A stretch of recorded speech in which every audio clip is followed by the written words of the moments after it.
Thank you so much. Debbie Canal, 16 Rebecca Drive, Familyville, PA 15332. I wasn't at the last meeting, but I don't know who that gentleman was referring to.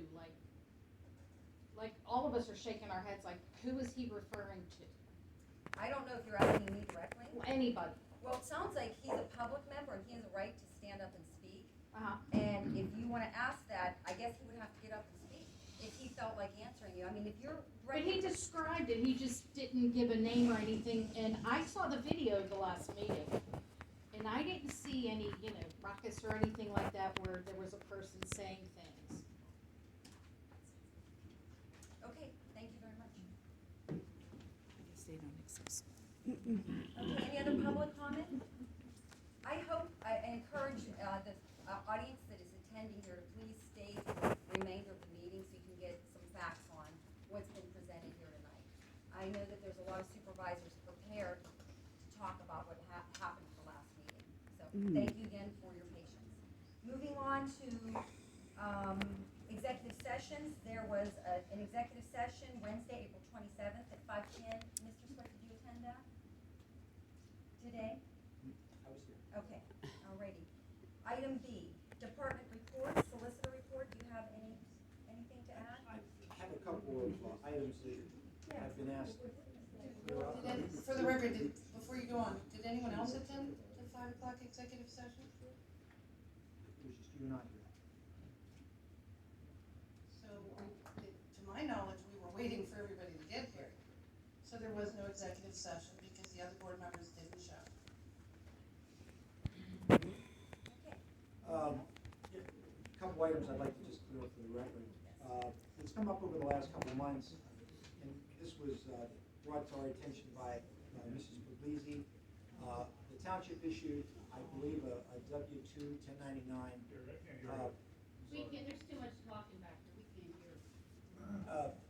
To Ken Puglisi in the amount of a little over $7,000.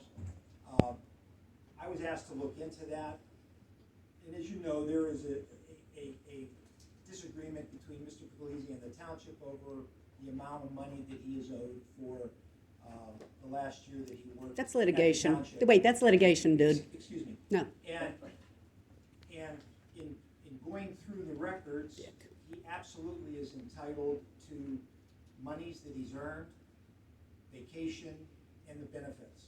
And once that was looked at, the township made a tender offer of $7,678.80. Because he's represented by counsel, my office forwarded that check to Mr. Makel, representing what the township believed he was owed for the last part of his employment at the township. Mr. Palermo, the CPA for the township, issues the W-9s and 1099s each year and just takes it off of the ledger of checks that were written. And so he issued a check based on that check being issued by this office. When this came up, I had Bobby check the records, the bank records, and that check was never cashed. Since it was not cashed, I then instructed Mr. Palermo to amend and take care of the W-2 that he sent out, because a copy goes to the IRS. No. And it's my understanding as recently as this morning that he's in the process of doing that. So that explains why he received the W-2. There was no settlement. That amount that was There was no settlement. tendered. I know there was no settlement. You didn't sign the check, so they're going to. And you're sure that went to Dennis Makel? You're absolutely positive? Absolutely. I have a certified letter to Mr. Makel with the check. Okay. And the township stands ready, willing, and able to issue that check at any time. It is That earned. check? That check, 7,000, well, less withholding, because he was an employee.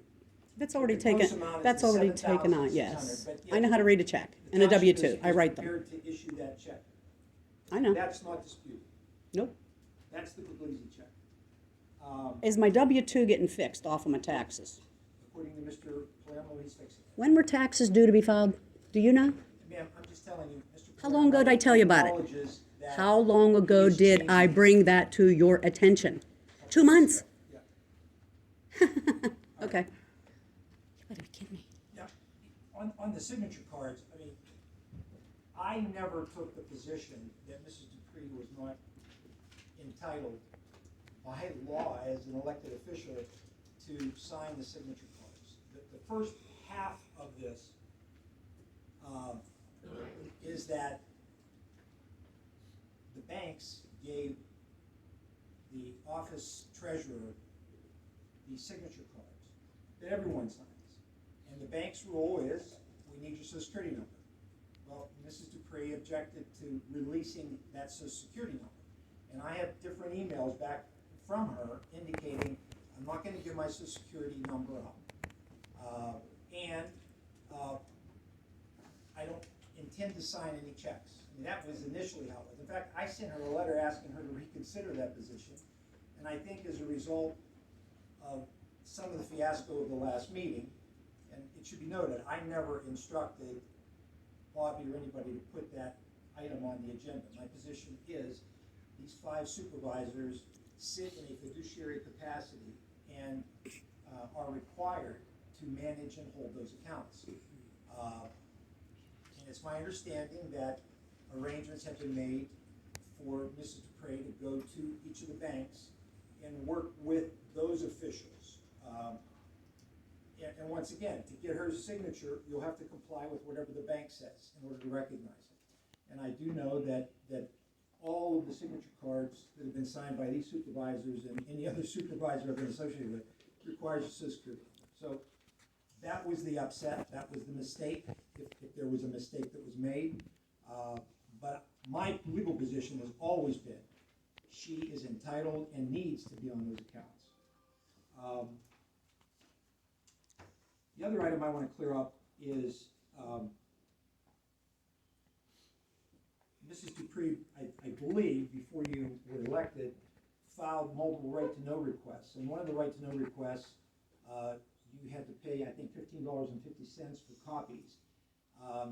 You then alerted Sarah Scott that you wanted a refund because... No, I didn't, that's not what happened. Well, I asked for certified copies, I got a refund and a letter that said that the certified copy, there was no certified copy to give me, and that the, copy that I got was good enough and the check was in there. I guess the bottom line is you asked for a refund of $15.50.